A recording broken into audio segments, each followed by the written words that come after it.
I am Lisa. And I'm Eric. Do you want to improve your English easily? If so, you're in the right place. Okay, today we'll listen to a podcast about some common vocabulary mistakes. Let's listen to it. Welcome to the Vocabulary Mistakes Podcast. I'm Mark. And I'm Emma. Today we're talking about common vocabulary mistakes that English learners make. That's right. Even small vocabulary mistakes can sometimes cause big misunderstandings. Exactly. We'll explain some frequently confused words and give you clear examples to help you use them correctly. Don't try to learn all these differences at once. We recommend learning them gradually and practicing each pair. Let's start with cushion and pillow. Many people mix these up. Yes, a cushion is something you put on your sofa or chair for comfort or decoration. While a pillow is specifically for resting your head when you sleep. So I might say, I bought some new cushions for my sofa, but I need a soft pillow for a good night's sleep. So, remember, use cushion for decoration or extra support on furniture and pillow for sleeping. Okay, next, let's talk about look versus watch. This is confusing for many learners. When you look at something, you direct your eyes at it briefly. For example, look at that beautiful bird. But when you watch something, you look at it for a longer time to see what happens. Like, I'm going to watch a movie tonight. So, you look at a photo, but you watch a TV show. So, when you quickly see something, you look. When you observe something over time, you watch. Exactly. Now here's a tricky one. Hard versus hardly. Hard can be an adjective describing a firm surface. This table is very hard, meaning the table is not soft.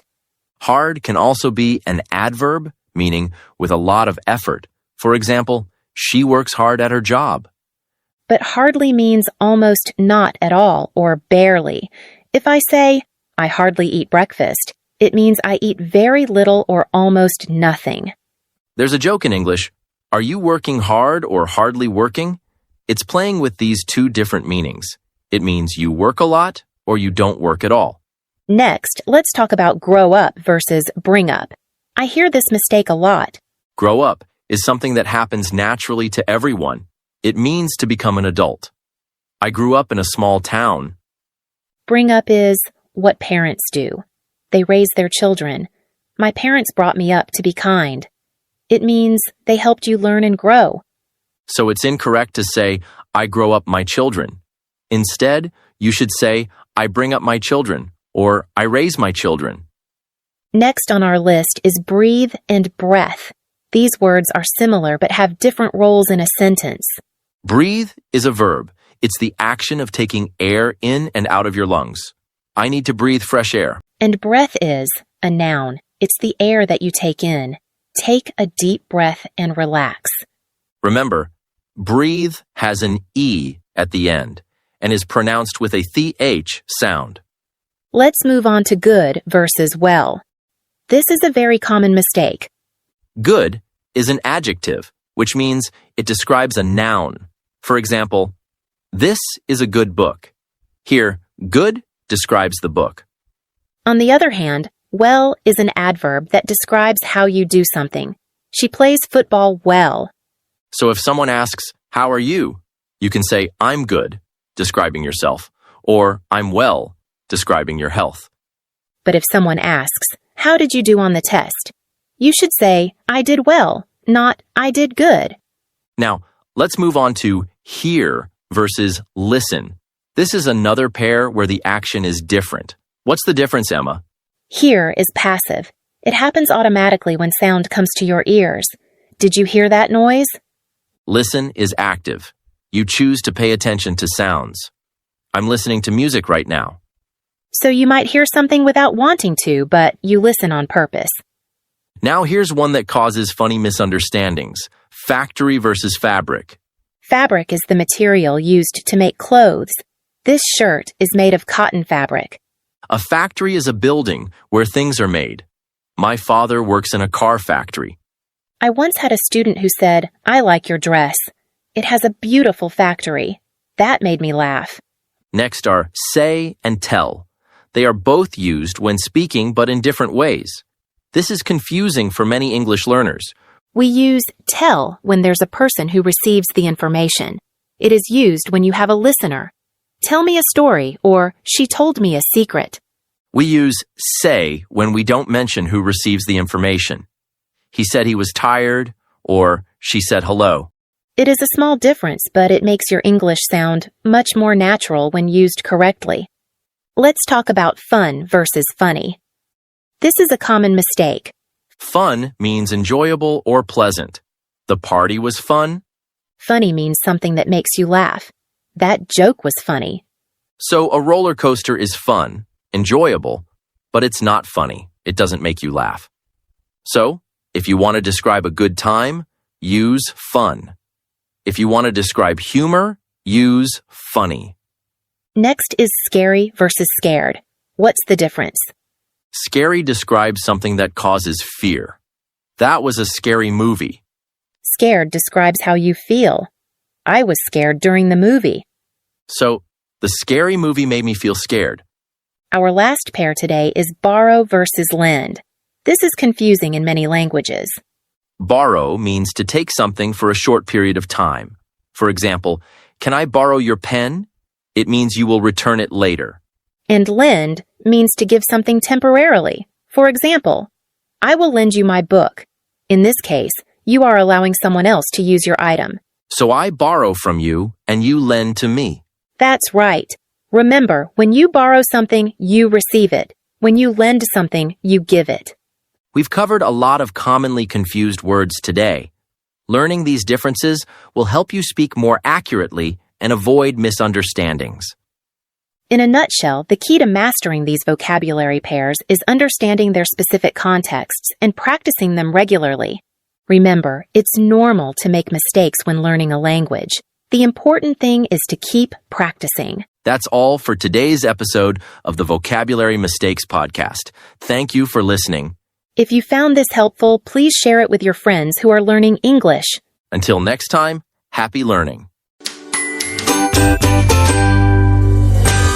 That was such a helpful podcast. English learners always mix up those word pairs. Agreed. So I hope they found this podcast useful. I hope so, Eric. All right, let's start our podcast. What are the words today, Eric? The first word today is barely. Barely. Then we will continue with to observe and on purpose. Then in a nutshell. And the final one is on the other hand. Let's start with the first word. The first word is barely. Barely. That's right, Lisa. Barely means only just or almost not. We use it when something happens by a very small amount or just enough, but not comfortably. So it's like saying something almost didn't happen, right?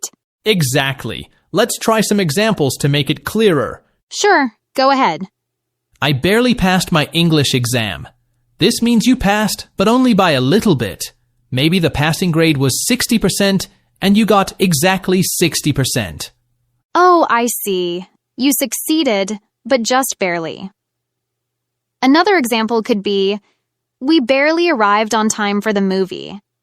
It means you got there just moments before the movie started. Perfect example, Lisa. Now, here's a quick grammar tip. We usually use barely before the main verb, but after the verb to be. For example, I barely finished my homework, but she was barely awake. That's helpful, Eric. Also, can we use barely in formal and informal situations? Barely is neutral, so you can use it in both formal and informal contexts. It's common in everyday conversations. Got it. Can you give us one more example? Sure. He could barely see because it was so dark. This means he almost couldn't see anything. So, barely helps us show something just managed to happen. Exactly. Well, we've barely got any time left, Lisa. Aha, nice one. Okay, well, let's move on to the next word. The next word is to observe. To observe. To observe means to watch something or someone carefully, often to learn something or to understand better. You can think of it as looking carefully or paying close attention. So Eric, is observing different from just looking? Great point. Yes, it's different. When you observe, you notice details and think about what you see. For example, scientists observe animals to learn about their behavior. Oh, I understand now. Can you give us another example? Of course. The teacher observed the students during the test. Here, the teacher watched carefully to see how the students worked or if anyone needed help. Is observe formal or informal, Eric? It's slightly more formal than to watch or to notice. You'll hear it in academic settings, news reports, and professional contexts, though it's still used in everyday conversation. What about grammar? How do we use observe in sentences? You can observe something directly, like I observed strange behavior. You can also observe that something is happening. I observed that he was nervous. And we can make observer as a noun for someone who watches, right? Absolutely. The UN sent observers to monitor the election is a good example of using the noun form. Let's do one more example. Okay. He observed how his friends solved the problem and learned from it. This means he watched closely and gained understanding. Thanks, Eric. So observing is about careful watching to understand or learn. Exactly.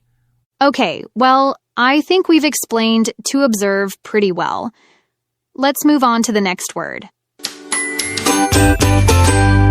The next word is on purpose. On purpose. On purpose is a really useful expression that you'll hear often in everyday English conversations. On purpose means doing something intentionally or deliberately, not by accident. When you do something on purpose, you want to do it. So if I say, he broke the window on purpose, I mean he wanted to break it, right? It wasn't an accident? Exactly.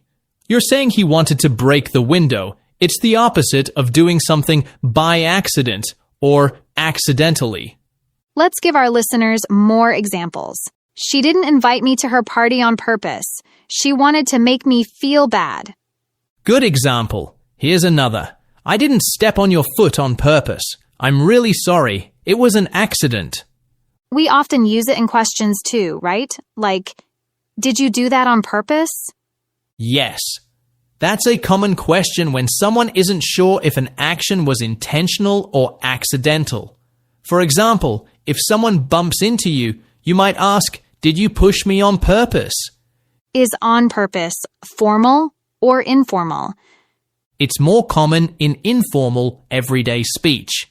In formal writing or speaking, you might use intentionally, deliberately, or purposely instead. What about word placement? Where does on purpose usually go in a sentence? On purpose is an adverbial phrase, so it typically comes at the end of the sentence. For example, she left early on purpose, or on purpose, he arrived late to avoid the crowds. I've also heard people say on purpose with emphasis when they're annoyed about something someone did intentionally. That's true. The tone of voice can show frustration or anger. You broke my phone on purpose. Shows you're upset because you believe the action was intentional. Remember, listeners, when you use on purpose, you're making it clear that an action was intentional, not accidental. Okay, let's move on to the next word. The next word is in a nutshell. In a nutshell. In a nutshell means to say something briefly or simply. It's like giving the most important points without details. So, Eric, it's like saying something in a very short, clear way? Exactly. Let's look at an example. If someone asks, what's your new job about? You can reply, in a nutshell, I help people fix computer problems. Oh, so it's giving a quick, simple explanation, Eric. You got it. Another example could be, can you explain the movie? In a nutshell, it's about a family who moves to a new city and faces adventures. Great example. Eric, any grammar tips for using in a nutshell? Yes. Usually, we put in a nutshell at the beginning or the end of our explanation. For example, in a nutshell, the project is delayed, or the project is delayed in a nutshell. And is it formal or informal?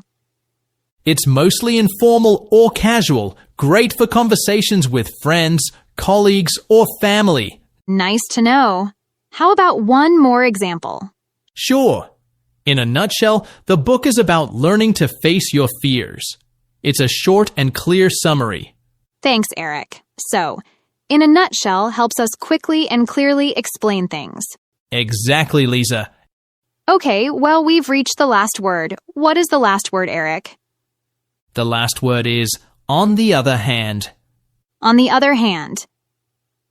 On the other hand is used to show a different or opposite point of view. It's a great way to introduce a contrasting idea. Eric, can you give us an example? Absolutely. I like the summer because it's warm and sunny. On the other hand, it can sometimes be too hot. Here, I'm showing two different sides of summer. So, it's used when comparing two opposite things? Exactly. It helps clearly present a different perspective or opinion. Here's another example. Living in the city is convenient. On the other hand, it's often noisy and crowded. That makes sense. Eric, how do we use on the other hand grammatically? On the other hand usually starts a new sentence or clause. We often use it after explaining one idea first. For example, he's good at math. On the other hand, he struggles with history. Great tip. Is this phrase formal or informal? It's neutral and very common in both spoken and written English, from casual chats to formal discussions. Got it. One more example before we go? Sure thing. The food at the restaurant was delicious. On the other hand, it was quite expensive. Thanks, Eric. Well, that's it for today's episode of Simply Explained English. We hope you found the words helpful and the explanations easy to understand. Thanks for listening. Keep studying your English. And stay tuned. Bye for now. I am Lisa. And I'm Eric. Do you want to improve your English easily? If so, you're in the right place. Okay, today we'll listen to a podcast about Do You Want to Speak English Better? Let's listen to it. Hello, everyone, and welcome to our podcast, English for Everyone. I'm Mark. And I'm Emma. Today, we're talking about something many of our listeners struggle with, the fear of speaking English. Exactly. So many people learn English for years, but still feel scared to actually speak it. Emma, why do you think people are afraid? Why do people shy away from speaking English? Well, most worry about making mistakes. They think, if I say something wrong, people will laugh at me. But that's not true, is it? Making mistakes is actually how we learn. Absolutely. Did you know there's research showing that making mistakes helps us remember things better? When we correct our errors, our brain remembers the right way more strongly. That's fascinating. I have an interesting example too. The longest English fan fiction ever written was by someone who wasn't a native English speaker. They just practiced consistently and improved over time. That's amazing. So let's help our listeners overcome this fear. What's the first tip you would give, Mark? Start small. You don't need to have perfect conversations right away. Begin with simple, everyday phrases. Like what? Things like, "Hi, my name is Mark," or "Where is the nearest supermarket?" Or even, "The weather is nice today, isn't it?" Those are perfect examples. Starting with small, easy sentences helps build confidence. Research shows completing small tasks makes us feel motivated to continue learning.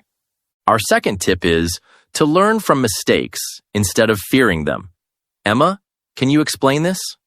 Sure. When you make a mistake, don't feel bad. Instead, think, great, I just learned something new. For example, if you say, I go to work yesterday instead of, I went to work yesterday, you're learning about past tense. Exactly. Each mistake is a chance to improve. Now, our third tip is really important. Listen before you speak. Yes, listening to native speakers helps you learn natural pronunciation and rhythm. It's like training your ear before using your voice. What are some good ways to practice listening, Emma? Podcasts like this one are perfect. Also, watching movies or TV shows in English. Even just paying attention when you hear English speakers talking in real life. And a great exercise is to try to copy what native speakers say, their pronunciation and tone. This is called shadowing. Our fourth tip is to learn in chunks instead of individual words. Mark, what does that mean? Instead of learning single words, learn whole phrases. For example, don't just learn the word decision. Learn make a decision as a complete phrase. This makes your English sound more natural because native speakers use these word combinations all the time. Tip number 5 is to use language learning apps. There are so many helpful apps now. Like Duolingo for vocabulary, HelloTalk to connect with native speakers, BBC Learning English for structured lessons, and Elsa Speak for pronunciation. These apps make it easy to practice a little bit every day, which is much better than studying for hours once a week. Our sixth tip is to find a speaking partner. This could be a friend who's also learning English or someone you meet in an English club. Or you can use language exchange platforms online. Speaking with a real person really helps build confidence. Now, let's talk about accents. Many learners worry about their accents. What would you say to them, Mark? Your accent is part of who you are. You don't need to sound exactly like a native speaker. Don't try to put on a fake accent. The most important thing is being understood. That's right. Even native English speakers have different accents depending on where they're from. Now let's talk about some effective practice methods. We mentioned shadowing earlier. Can you explain that again, Emma? Shadowing is when you listen to a native speaker and repeat immediately after them, trying to match their speed and tone. It's great for improving pronunciation and rhythm. And what resources would you recommend for shadowing? Movies, podcasts like this one, and YouTube videos are all perfect for shadowing practice. Our next method is to practice a little every day. 15 minutes daily is much better than one long study session once a week. Consistency is key. Small, regular practice leads to big improvements over time. And finally, make learning fun. Watch movies with English subtitles, listen to English music, or read books you enjoy in English. When learning is enjoyable, you're more likely to continue and make progress. We've covered a lot today. Let's summarize our main points. First, don't be afraid of making mistakes. They help you learn. Start with simple phrases. Listen carefully to native speakers. And learn phrases instead of individual words. Use apps to practice, find a speaking partner, embrace your accent, and try techniques like shadowing. Most importantly, practice consistently and make it fun. Remember, everyone who speaks English fluently today started as a beginner. The key is to keep practicing and not give up. That's all for today's episode. Thank you for listening to English for Everyone. We hope these tips help you feel more confident speaking English. Until next time, goodbye. Goodbye, everyone. Eric, did you listen to today's podcast episode? Yeah, I did. It was really interesting. I liked how they said making mistakes helps us learn. Me too. It's just part of learning. Same here. Maybe we can make a podcast about this. Great idea. Okay, let's start our podcast. What are today's words, Eric? The first word today is fascinating. Then we will continue with to be likely to and put on something. Then give up. And the final one is shy away from something. Okay, let's start with the first word. The first word is fascinating. Fascinating. Ooh, fascinating. I love that word. But what exactly does it mean? The word fascinating is an adjective, and it means something that is very interesting or strongly grabs your attention. So if something is fascinating, it makes you want to keep listening, watching, or learning about it. Exactly. Imagine you are watching a documentary about deep-sea creatures, and you just can't stop watching because everything looks so amazing. You could say, "This documentary is fascinating." Oh, I get it. So if I read a book that I can't put down because the story is so exciting, I can say, "This book is fascinating." Perfect example. We often use fascinating with topics that are unusual, surprising, or really interesting. Like history, science, or different cultures? Yes, right, Lisa. You might hear someone say, "I find ancient Egypt fascinating," or "His speech about space travel was absolutely fascinating." Nice. And what about grammar? Can we use fascinating in different ways? Good question. Fascinating is often used to link verbs like is, looks, sounds, and seems. For example, this idea sounds fascinating. The museum was fascinating. Can we use fascinate as a verb too? Absolutely. You can say, "This subject fascinates me," or "I'm fascinated by astronomy." The verb to fascinate means to attract or captivate someone's interest strongly. This is such a useful word. But tell me, Eric, what do you find fascinating? I find the universe fascinating. There's so much we don't know about space, and it's amazing to learn about it. That's a great example. Listeners, what do you find fascinating? Think about something that really interests you and try using the word in a sentence. Okay, let's move on to the next word. The next word is to be likely to. To be likely to. To be likely to is a useful phrase that helps us talk about things that will probably happen. When we say something is likely to happen, we mean it will probably happen. There's a good chance it will happen. So if I say, "It's likely to rain tomorrow," I mean it will probably rain? Exactly. You're saying there's a good chance of rain tomorrow. Here's another example. She is likely to pass the test because she studied hard. Can we use it to talk about people too? Yes. For example, people who exercise regularly are likely to be healthier. This means people who exercise probably have better health. What about negative sentences? We can say unlikely to for things that probably won't happen. For example, he is unlikely to come to the party means he probably won't come. Is this phrase formal or casual, Eric? It's neutral. You can use it in casual conversations and in more formal writing or speaking. Let's give another example.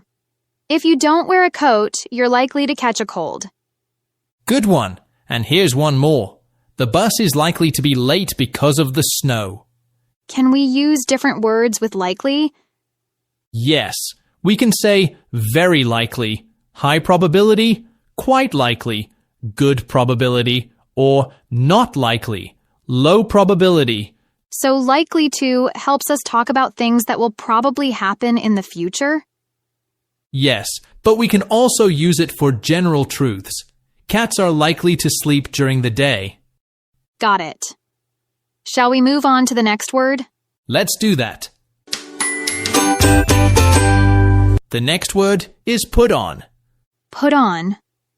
Well, put on has a few meanings, but today we'll focus on two important ones. The first meaning is to wear something, like clothes, shoes, or accessories. So when I wake up in the morning and get dressed, I put on my clothes. Exactly. Here's an example. It's cold outside, so don't forget to put on your jacket. Got it. And you said there's another meaning? The other meaning of put on is that it's about pretending or acting in a way that isn't real. For example, he put on a brave face even though he was scared. So if I say, "She's putting on an accent," I mean she's faking an accent that isn't her real one? Exactly. She's pretending to speak with a different accent. Here's another example. Don't put on that innocent look. I know you ate the cookies. We often use it with feelings or behaviors, right? Yes, common examples are put on a smile, put on a brave face, or put on an act. All these mean someone is pretending.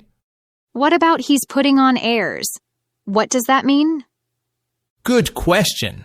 Putting on airs means pretending to be more important or sophisticated than you really are. It's usually negative.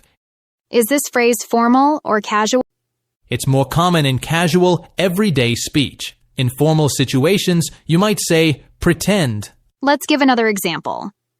She put on a happy voice when she answered the phone, but I could tell she was sad. Perfect. And here's one more. Stop putting on that silly voice. Just talk normally. How do we know if put on means wearing clothes or pretending?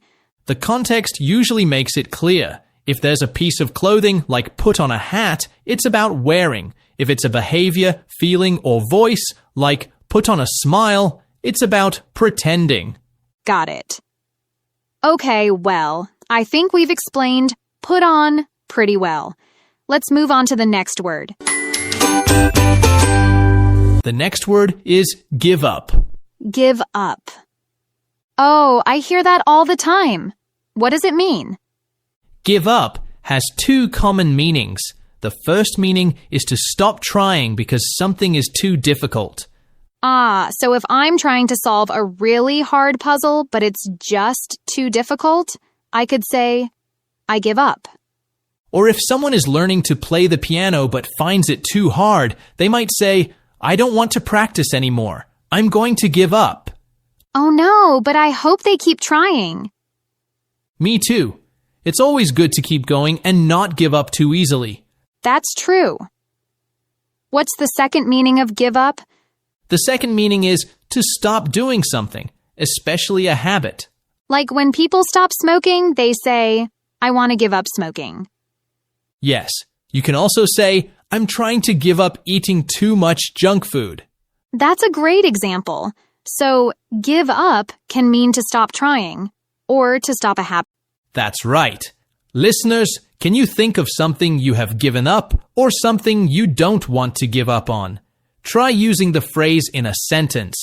Great idea. And remember, never give up on learning English.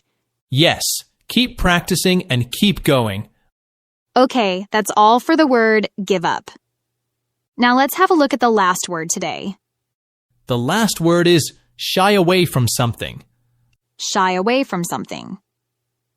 Shy away from something means to avoid something because you feel nervous, afraid, or unsure about it. So if someone is afraid of public speaking, they might shy away from giving a speech? Yes, correct, Lisa. Here's an example. He always shies away from talking in big meetings because he gets nervous. That makes sense. So it's often used when people avoid things that make them uncomfortable. Right. Another example.